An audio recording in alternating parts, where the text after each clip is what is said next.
Have the constituents been speaking on this particular matter? For instance, your own constituency, have your constituents been speaking on this?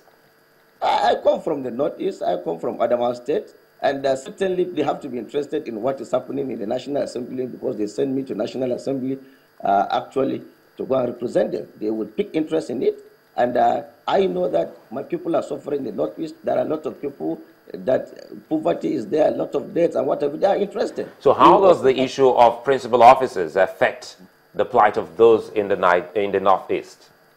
It's leadership. Once we have good leadership, things will take shape. And you think that those that your party have given to you are not qualified to give that leadership that you desire? We did not say. What we say is that once the issue of the court is determined or something is being done about it, our leaders will sit down and tell us what to do. The truth is that in a representative democracy, my brother, the truth is that we should allow the due process to take place. If somebody is in court and wants to determine certain things, let us allow these issues to be discussed. And if there are other ways of solving the problem, we will work to solve the problem. But I think it's not a kind of rebellion per se. And we will ensure that things are done. And even on that day, when you know, it will be difficult for anyone to agree with you that this is not rebellion, because not once, not even for once, yes, have your group agreed with your party's decision on any matter, from the presiding officers to the principal officers matter, not once. So at what point would you show to Nigerians and some other members of your party that this is not a rebel group? Let me tell you, let me take you back to when a presidential election was conducted, primaries was conducted in this country. There was attempt at that point that a consensus candidate should emerge. And then even all the presidential aspirants were there. And at the end, they disagreed. And our party did the right thing by allowing everybody to subject himself to primaries so that the delegates at that election will choose whoever they want. And all of them are of the APC. So at least they all filed in for the election. And when this election was conducted, Buhari emerged. And there and then, the former vice president congratulated him. Konkoso congratulated him. Okorocha did the same. Now, you see, it came out of transparency.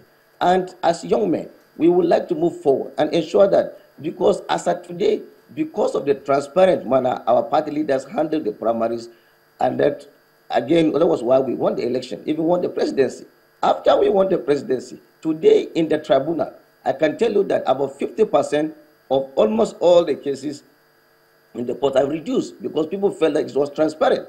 And that is why we wanted this thing to come through to the National Assembly.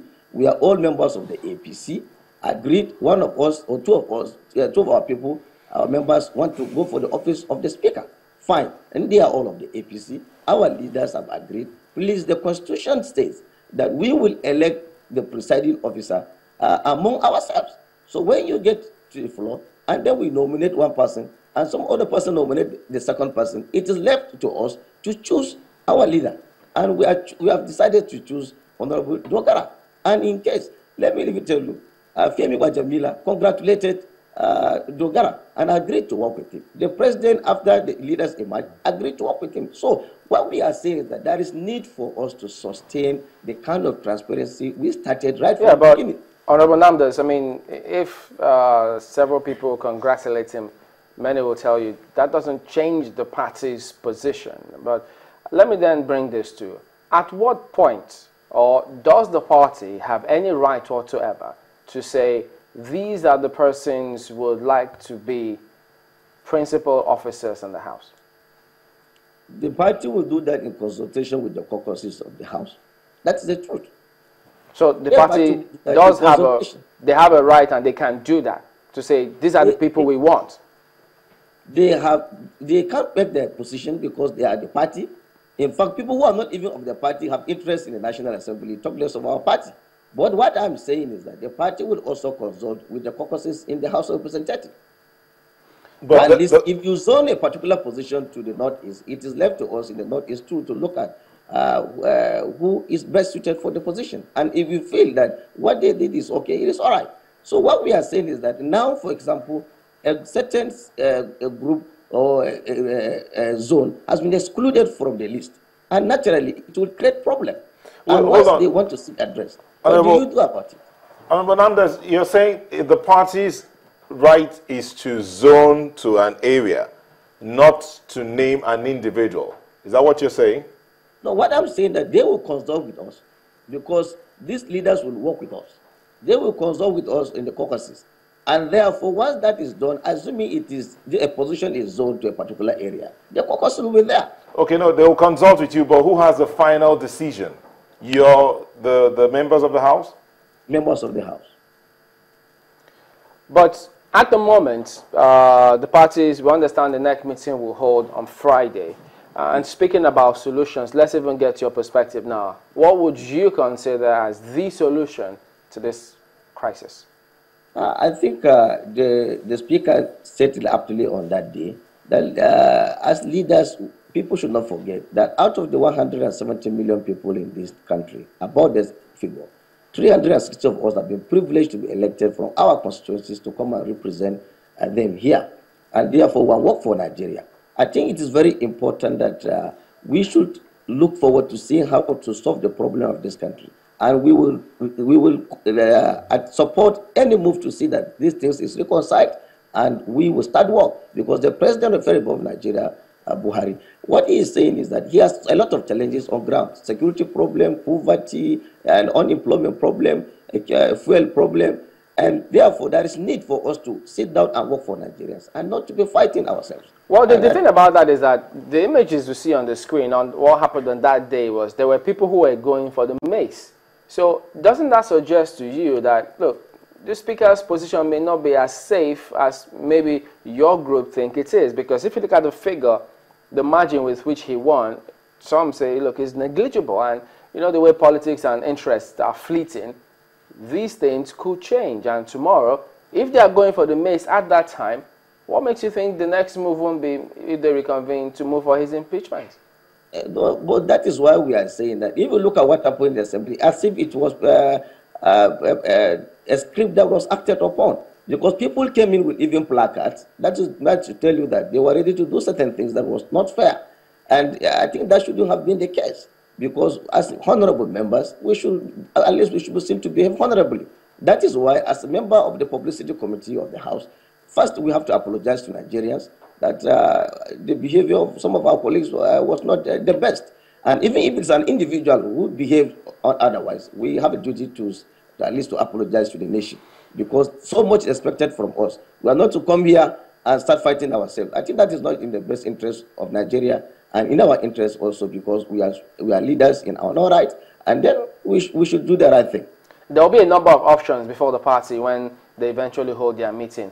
Assuming they hold their meetings and then they say, well, both the Senate President and the Speaker, you've not acted in the way the party leadership wants, and as such, you're portraying the party leadership as though they cannot reign or have a say in the affairs of things with respect to the National Assembly.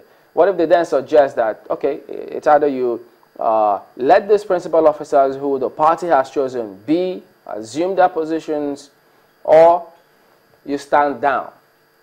Will that suffice for you? My party, they are Democrats. They will not take this kind of position you are talking about. They are Democrats, actually, and they are leaders in their own right. I can tell you safely that my party leaders will not fuel crisis. They will attempt to solve problems.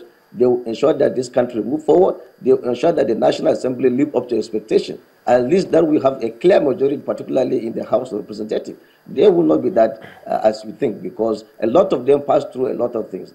Some of them former governors, former ministers, former senators, in their own right. They have seen a lot of crises in their life. And I know that they will not take the decision you are talking about.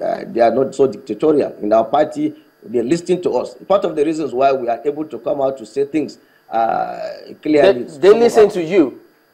They listen to us. They listen to us. That is why. How come you're not listening to them? Yes, you said. You said they listen to you. Yes. And then I'm asking, how come you are not listening to them? Oh, we listen to them too. We listen to them too.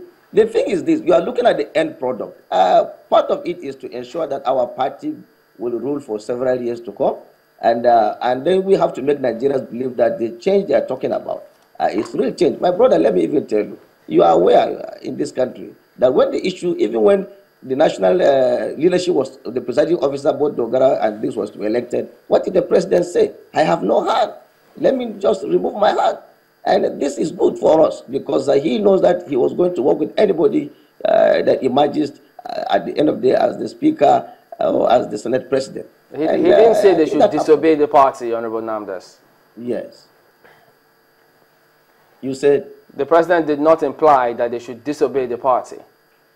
No, it's not disobedience. What he is saying is that he is also a leader. He's a leader of the. He's also a leader of the party. He's a leader of the country, and that if he's not interested, he will have also suggested names, but he did not, because he's going to work directly with them. He did not. What he is saying is that, in the spirit of fairness, let me allow these people, a collection of people, to please choose their own leader amongst themselves. I think that is fair enough. And we would like our party to toe that same line. And my party will listen to us too. We will get to a position that very soon this issue will be resolved. It's not as if it cannot be resolved. Honorable Abdul-Razak Namdas, thank you for talking to us today. Thank you so much. All right, we'll be back after the break. We'll turn our attention to something else in a moment. Don't go away.